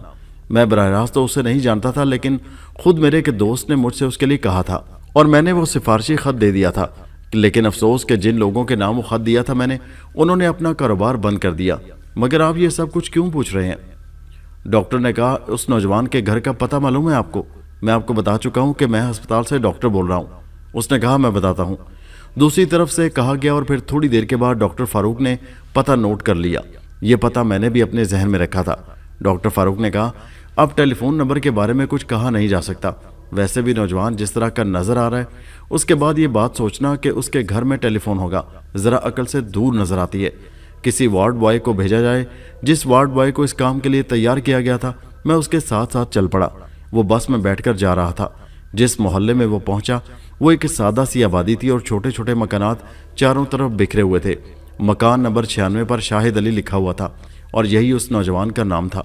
वार्ड बॉय ने दरवाजे पर दस्तक दी तो दरवाज़ा सादा से नकूश की एक नौजवान लड़की ने खोला। वार्ड बॉय को देखकर वो एक कदम पीछे हट गई तो वार्ड बॉय ने कहा, शाहिद अली इसी घर में रहते हैं? लड़की ने कहा, हाँ। वार्ड बॉय ने कहा, आपको अस्पताल चलना होगा, उन्हें चोट लग गई है। मैं अस्पताल से आ रहा हूँ, वहीं काम करता हूँ। लड़की बेख्तियार हो गई। उसने रुंधी हुई आवाज़ में पूछा, ज़्यादा चोट लगी है भाई? वार्ड बॉय ने कहा, बीबी ये तो आपको अस्पताल चलकर ही मालूम होगा। कौन है सुमैरा? अंदर से एक उम्र रसीदा खातून की आवाज़ सुनाई दी। लड़की बोली, अम्मी अस्पताल से कोई आया है, कह रहा है कि भाई को चोट लग गई है। दूसरे ही लम्हे वो उम्र रसीदा औरत भी दरवाजे पर आ गई थी। फिर वार्ड बॉय से कई सवालात किए गए। पड़ोस के एक बुजुर्ग को बुलाया गया और सुमैरा उन बुजुर्ग के साथ अस्पताल चल पड़ी। मैं सोच में डूबा हुआ था। ज़रा उस घर के बारे में भी मालूमात हासिल करना ज़रूरी था। ये बात तो मैं जानता था कि सुमैरा बासानी अस्पताल पहुंच जाएगी, लेकिन यहाँ उम्र रसीदा खातून तनहा थी। पड़ोस से जिन खातून को बुलाया गया था उनके घराने की 3 औरतें शाहिद अली के घर में आ गईं और फिर वहीं बातें शुरू हो गईं जिनकी तवक्को की जा सकती थी। लेकिन उससे मुझे शाहिद अली के घराने के बारे में मालूमात हासिल हो रही थी। गुर्बत ज़दा घराना था। شاہد علی 2.5 سال سے بے روزگار تھا، نوکری نہیں مل رہی تھی اور ماں اور بہن کی کفالت کے لیے اب اس کے پاس کچھ بھی نہیں تھا۔ غربت اور افلاس زندگی کے ساتھی بنے ہوئے تھے۔ غم کی ایک کہانی تھی جو ان لوگوں سے وابستہ تھی۔ ماں دونوں ہاتھوں سے سینہ پکڑے ہوئے صرف ایک ہی دعا کر رہی تھی، الہی مجھے میرے بچے کی زندگی دے دے، اسے تندرست کر دے۔ بہت عرصے کے بعد میں نے ایک ماں کو بلکتے ہوئے دیکھا تھا۔ میں تو خود بھی ماں باپ سے بچھڑا ہوا تھا۔ ایک ماں کی یہ آہوزاری میری آنکھوں میں آنسوؤں کی نمی لے آئی اور میری آنکھوں سے نامحسوس آنسو ٹپکنے لگے۔ تب مجھے یہ احساس ہوا کہ روح کا بھی ایک جسم ہوتا ہے، ایک علیحدہ جسم جو احساس سے عاری نہیں ہوتا۔ اس میں غم ہوتا ہے، زندگی ہوتی ہے، ہر طرح کا احساس ہوتا ہے۔ میں جانتا تھا کہ ابھی تھوڑی دیر کے بعد اس بوڑھی عورت پر غم کے پہاڑ ٹوٹنے والے ہیں، اور یہ ہو گیا۔ تھوڑی دیر کے بعد وہی بزرگ جو سمیرہ کے ساتھ گئے ہوئے تھے واپس آئے، اور بہرحال انہوں نے یہ اطلاع دے دی کہ حادثہ میں شاہد علی زندہ نہیں رہ سکا۔ ماں پر سکتہ طاری ہو گیا، عورتیں بین کرنے لگی تھی۔ بہرحال یہ سب کچھ ایسا تھا کہ میں اسے چھوڑ کر وہاں سے واپس نہیں آ سکا۔ میرا دل بھی بری طرح دکھ رہا تھا۔ انسان کسی بھی عالم میں ہو، بہرحال انسانی دکھوں سے متاثر ہوتا ہے۔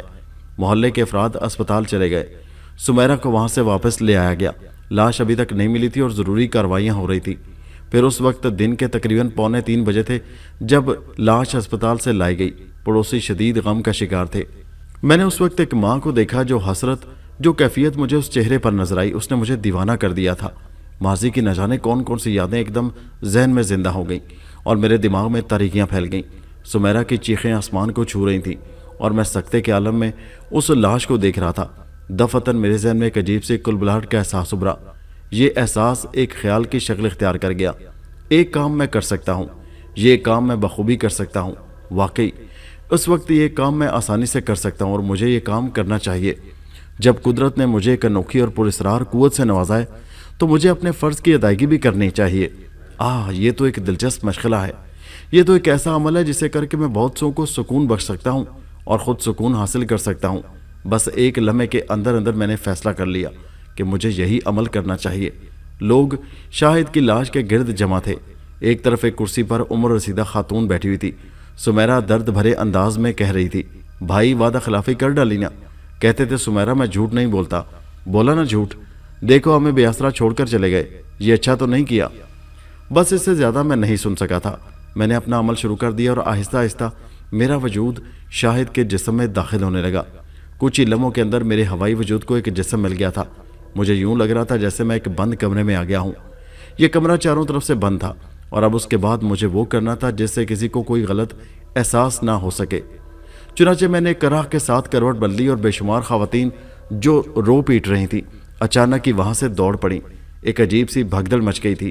اس طرح کی باتیں کی جا رہی تھی، دیکھو وہ ہل رہا ہے، ارے قسم لے لو اس نے منہ سے آواز نکالی ہے۔ تو مری کیوں جا رہی ہو، ذرا بتاؤ حاجی صاحب کو۔ جتنے منہ اتنی باتیں، لیکن سچی محبتوں کا انداز ذرا مختلف ہوتا ہے۔ سمیرہ آگے بڑھی اور مجھ سے لپٹ گئی۔ بھائی تم زندہ ہو؟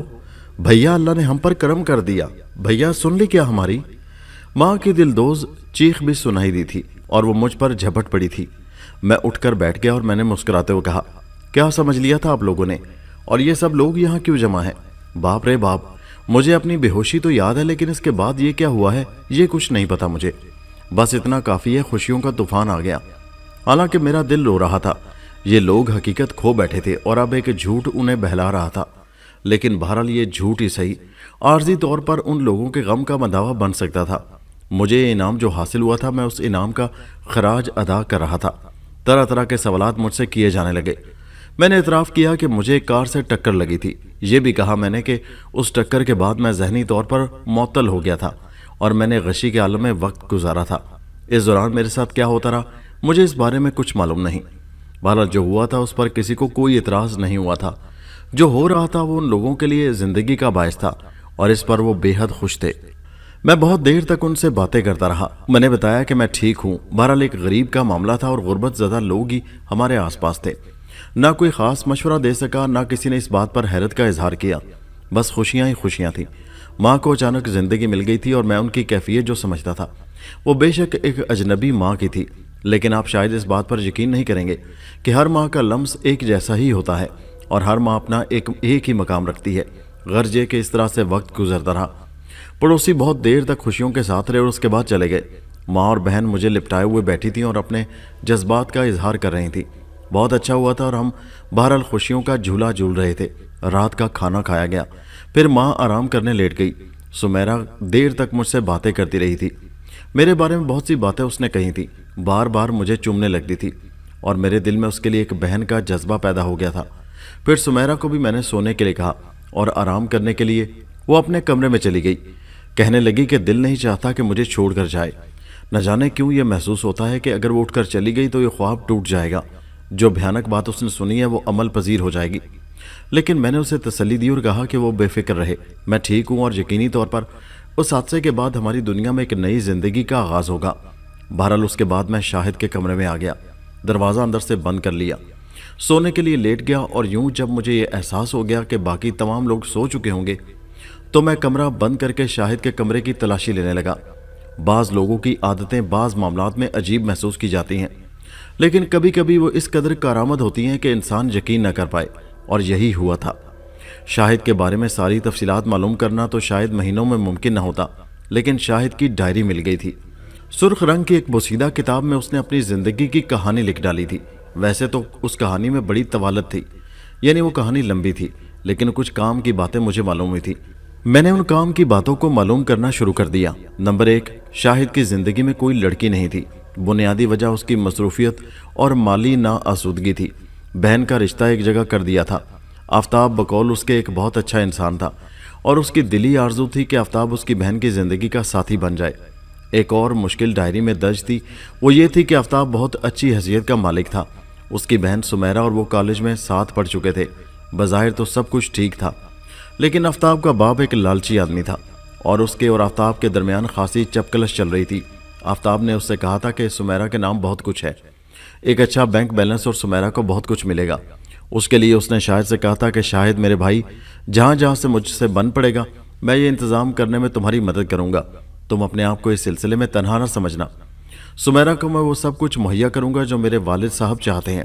لیکن شاہد اس احساس سے انتہائی دل برداشتہ تھا کہ اس کا بہنوئی اس پر یہ احسان کرے گا اور وہ خود اپنی بہن کے لیے کچھ نہیں کر سکے گا۔ اس کے علاوہ شاہد کے کچھ اہم دوست تھے، جن میں جمال یزدانی کا نام ایک پراسرار حیثیت کا حامل تھا۔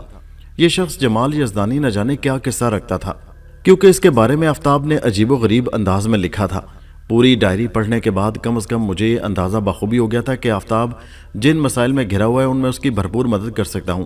پوری ڈائری پڑھنے کے بعد کم از کم مجھے یہ اندازہ بخوبی ہو گیا تھا کہ شاہد جن مسائل میں گھرا ہوا ہے ان میں اس کی بھرپور مدد کر سکتا ہوں۔ اب اس کے بعد یہ دیکھنا تھا کہ صورتحال آگے کیا ہوتی ہے۔ بہرحال نہ جانے کیوں میرے اندر ایک خوشی کا احساس بھی تھا۔ شاہد کو اگر بچا سکتا تو شاید یہ میری زندگی کی سب سے بڑی خوشی ہوتی، لیکن وہ بیچارہ اس دنیا میں نہیں تھا اور میں اس کا کردار انجام دے رہا تھا۔ میری آرزو تھی کہ میں اس کے والدین کو سکھ دے سکوں۔ دوسرے دن سے زندگی پھر معمول پر آ گئی۔ میرے پاس بہت کچھ تھا اور فی الحال اس بہت کچھ سے ہی میں کام لے سکتا تھا۔ بھلا مجھے کسی شے کی کیا ضرورت تھی، میں آرام سے سب کچھ کر سکتا تھا۔ چنانچہ صبح کے ناشتے کے بعد میں نے ماں سے کہا، ویسے تو خیر جو کچھ بھی ہوا امی وہ اللہ کا حکم تھا، لیکن کبھی کبھی کوئی حادثہ زندگی کے بہت سے سکھ دے دیتا ہے۔ میں آپ کے لیے ایک خوشخبری لے کر آ رہا تھا کہ راستے میں یہ واقعہ پیش آ گیا۔ وہ خوشخبری آپ کی امانت ہے امی، میں آپ کو بتانا چاہتا ہوں وہ خوشخبری کیا ہے۔ امی، میری ملاقات کچھ ایسے لوگوں سے ہوئی ہے جن کا دنیا کے مختلف ملکوں میں کاروبار پھیلا ہوا ہے اور وہ یہ کاروبار کرتے ہیں۔ امی، اصل میں وہ لوگ مجھے اپنے ساتھ شامل کرنا چاہتے ہیں اور اس کے لیے انہوں نے مجھے بڑی پیشکش کی ہے۔ امی نے پوچھا کیا؟ میں نے کہا کہ ان کا کہنا ہے کہ 2-3 مہینے یہاں رک سکتا ہوں، وہ مجھے اتنا ایڈوانس دے سکتے ہیں کہ آپ لوگوں کے مسائل آسانی سے حل کر سکوں، لیکن اس کے بعد مجھے کئی سال کے لیے ملک سے باہر جانا ہوگا۔ اماں، اتنا سنہری موقع زندگی میں بہت کم ملتا ہے۔ میں پوری طرح یہ اندازہ لگا چکا ہوں کہ وہ لوگ انتہائی نیک فطرت ہیں، صاف ستھرا کاروبار کرتے ہیں، کسی قسم کا کوئی مسئلہ نہیں ہے۔ آپ سمجھ لیجئے کہ اگر میں ان کی پیشکش قبول کر لوں تو امی ہم سب کی زندگی بن جائے گی۔ بزرگ عورت کے چہرے پر عجیب سے تاثرات پھیل گئے۔ کچھ لمحے سوچتی رہی، پھر انہوں نے کہا، بیٹے، ماں باپ کی آرزو آخری وقت تک یہی ہوتی ہے کہ بچوں کو اچھی زندگی مل جائے۔ بے شک ان کے دلوں میں کچھ اور بھی احساسات ہوتے ہیں، لیکن پھر بھی یہ ہوتا ہے کہ بچے بحالت مجبوری دور ہو جاتے ہیں۔ کتنے سال کے لیے تم ملک سے باہر جاؤ گے؟ میں نے کہا یہ عرصہ طویل بھی ہو سکتا ہے۔ اور وہ بولیں، اور یہاں میرا مطلب ہے کہ سمیرہ کا کیا ہوگا؟ میں نے کہا، امی اتنی رقم ایڈوانس مل رہی ہے کہ سمیرہ کی شادی بڑے دھوم دھام سے کر سکتے ہیں اور ہمیں کوئی دقت نہیں ہوگی۔ ہم آفتاب سے مل کر چند روز کے اندر اندر یہ سارے معاملات طے کر سکتے ہیں۔ अम्मी के चेहरे पर अजीब से तासुरात फैल गए। उन्होंने रुंधी हुई आवाज़ में कहा, क्या तुम यकीन करोगे शाहिद कि परसों रात को आफ्ताब की वालदा आई थी, बड़ी अजीब सी बातें करके गई हैं। मैंने चौंक कर उम्र रसीदा खातून को देखा और कहा, आपने मुझे क्यों नहीं बताया? वो कहने लगी, परेशानियों के अलावा और क्या हासिल होता। मैंने कहा, फिर भी आपको बताना तो चाहिए था, क्या कह गई थी वो कहने लगी कि आफ्ताब की खुशियों के लिए उन्होंने एक तवील उम्र गुजारी है और एक माँ के लिए बेटे की खुशियाँ देखना कितना बड़ा काम होता है, मैं उसे नहीं जानती। उन्होंने हाथ जोड़कर मुझसे कहा कि मैं जो कुछ भी कर सकती हूँ कर दूँ, कम से कम उनकी आरजू तो पूरी हो जाए। मैंने कहा, ठीक है, तो फिर ये करते हैं कि आज ही रात आफ्ताब भाई के घर चलते हैं और उनसे बात कर लेंगे। वो कहने लगी, मैंने आफ्ताब को इस हादसे के बारे में नहीं बताया, पता नहीं वो लोग क्या सोचते। मैंने कहा, छोड़िए इन बातों को, बस हम लोग चल रहे हैं। वो बोली, मगर बेटे पहले उन लोगों से मामला तय कर लो, पता चल जाए कि वो हमारी इस तरह मदद करने पर आमादा भी हैं या नहीं, कहीं ऐसा ना हो। मैंने कहा, इसके लिए आप बेफिक्र रहें अम्मी, सब ठीक हो जाएगा। बहरहाल उस रात को मैं और अम्मी आफ्ताब के घर पहुंच गए। पता मेरे इल्म में आ चुका था और बहरहाल शाहिद के वजूद में जो कुछ था वो भी जहन में था। जिंदगी की एक अनोखी कहानी शुरू हो गई थी और मैं उस कहानी का किरदार बन गया था, एक ऐसा किरदार जो दिलचस्प भी था और पुरकशिश भी। आफ्ताब के अहले ख़ानदान से मुलाकात हुई तो अंदाज़ा हुआ कि वाकई रिवायती किस्म के लोग हैं। अलबत्ता आफ्ताब बजाते खुद बहुत ही नफीस शख्सियत का मालिक था, नरम नकूश का मालिक, एक दिलचस्प नौजवान जिसने बहुत मोहब्बत भरे अंदाज में मुझे खुश आमदीद कहा। लेकिन वो मगरूर खातून और आफ्ताब के वालिद दोनों बड़ी सर्द मोहरी से हमसे मिले थे। आफ्ताब के वालिद ने कहा, आपके घर तो फ़ोन भी नहीं है जिससे आपकी आमद की इतला मिल जाती। इन अल्फाज पर आफ्ताब ने शर्मिंदा निगाहों से मुझे देखा था, फिर सरगोशी के अंदाज में कहा था, शाहिद भाई, मेरे और आपके दरमियान ये बात तय हो चुकी है कि जितनी ज़्यादती ये लोग आपके साथ कर रहे हैं, मैं उनसे एक एक का हिसाब लेकर आपको दूंगा। आने वाला वक्त आपको एहसास दिलाएगा शाहिद भाई कि मैंने जो कुछ कहा था गलत नहीं कहा था। बाज़ वालिदैन अपनी औलाद से उनकी परवरिश की इतनी बड़ी कीमत वसूल करते हैं कि इंसान सोच भी नहीं सके। ये कीमत अदा तो कर दी जाती है शाहिद भाई, लेकिन इसके बाद उनका कोई कर्ज बाकी नहीं रहता। बहरहाल आप मेरे हमेशा साथी रहे हैं, उस वक्त तक और मेरा साथ दीजिए जब तक मेरी ज़िंदगी की तकमील ना हो जाए। उसके बाद फिर आपको इस कर्ज की वापसी कर दूंगा। आफ्ताब की बातों का मफहूम मैं समझ रहा था। मैंने उसे तसल्ली देते हुए कहा, नहीं आफ्ताब, बेफिक्र हो, सब ठीक है। मुझसे कल दिन में मुलाकात कर लो, कुछ काम है तुमसे, ज़रा उनके बारे में अहम मशवरे करने हैं। बहरहाल शाहिद की वालदा उन लोगों के रवैये से खासी दिल बर्दाश्ता थी और उन्होंने रोते हुए कहा था कि पता नहीं शादी होने के बाद इनकी बच्ची के साथ इन लोगों का सलूक कैसा रहेगा। मैंने उन्हें इत्मीनान दिलाते हुए कहा कि अम्मी, आपको अल्लाह की ज़ात पर भरोसा नहीं? मुझ पर भरोसा नहीं कर सकती आप? सब ठीक हो जाएगा। वो लोग जो कुछ भी चाहते हैं वो उन्हें मिल जाएगा। असल रोना तो इसी बात का है, हम उन्हें वो सब कुछ कैसे दे सकेंगे। मैंने आपसे कहा ना, जो बात मैंने कही है आपसे शायद आपको उस पर यकीन नहीं है। अल्लाह की ज़ात पर मुझे पूरा पूरा यकीन है। बहरहाल किस्सा मुख्तसर ये सारे मामला तय होते रहे। मैं अपना फ़र्ज़ पूरा करना चाहता हूँ, चुनाचे तमाम मसाइल में मुझे खासी मुश्किलात का सामना करना पड़ा। वो लोग ताउन नहीं कर रहे थे। गालिबन उनके जहन में ख्याल था कि हम उन्हें कुछ नहीं दे सकेंगे, लेकिन वो अपने बेटे से भी मजबूर थे। चुनाचे शादी हुई और जब मैंने उनकी ख्वाहिशों से कहीं ज़्यादा बढ़कर मालो दौलत उन्हें दिया तो उनकी आंखें शिद्दत हैरत से फैल गईं। वो बेपनाह खुश हो गए और इंसान की गैरत सामने आ गई। वो हमारे कदमों में बिछ गए। मैंने नफरत से उस गलीज़ शय के बारे में सोचा जिसका नाम दौलत है। दौलत इंसान को किस कदर गिरा देती है। ये मनाजिर सैकड़ों बार देखने में आए हैं। उस वक्त भी मैं यही मंजर देख रहा था। बहरहाल सुमेरा अपने घर चली गई और उसके जाने के बाद एक और मुश्किल सामने आ गई।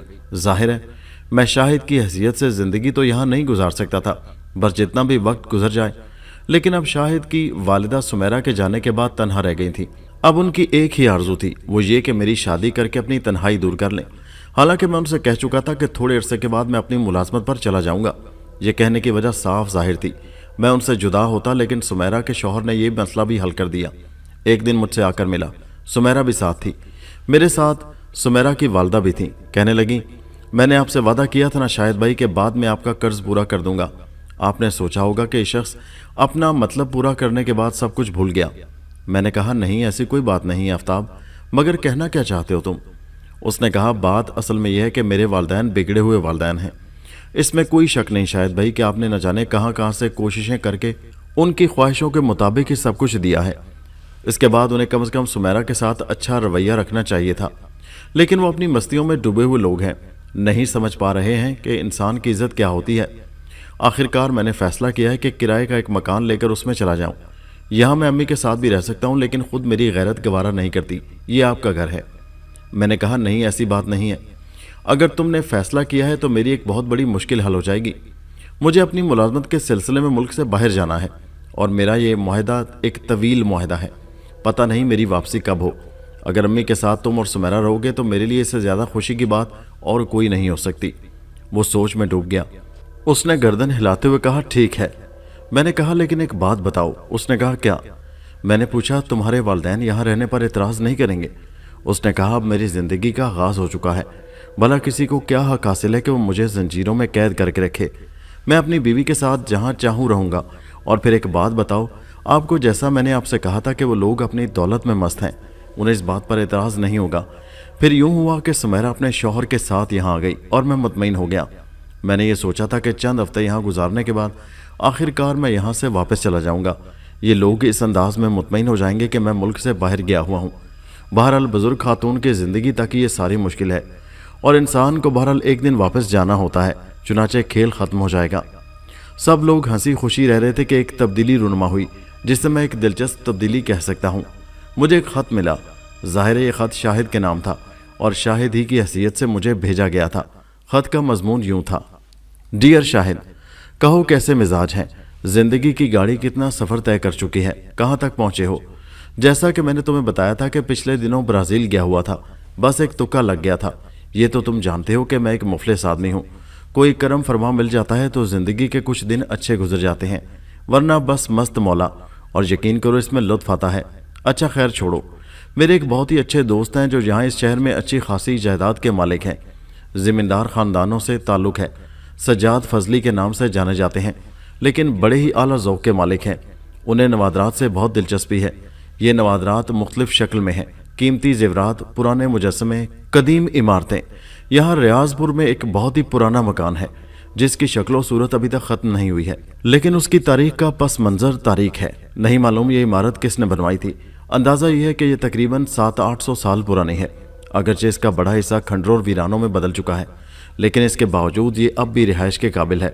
सज्जाद फजली को चूँकि इस तरह की चीज़ों का शौक़ है, पिछले दिनों उसने हुकूमत से ये इमारत ख़रीद ली है। मुतल्लिका महकमों को ऐसे पागलों की अक्सर ज़रूरत रहती है। हालांकि ये खौफनाक इमारत मुफ्त में भी नहीं ली जा सकती थी, क्योंकि देखने ही से आसेब ज़दा मालूम होती है। लेकिन क्या कहा जाए फजली साहब को, और अब उन्होंने हमें, मेरा मतलब है मुझे, इस इमारत में क़याम की दावत दी है।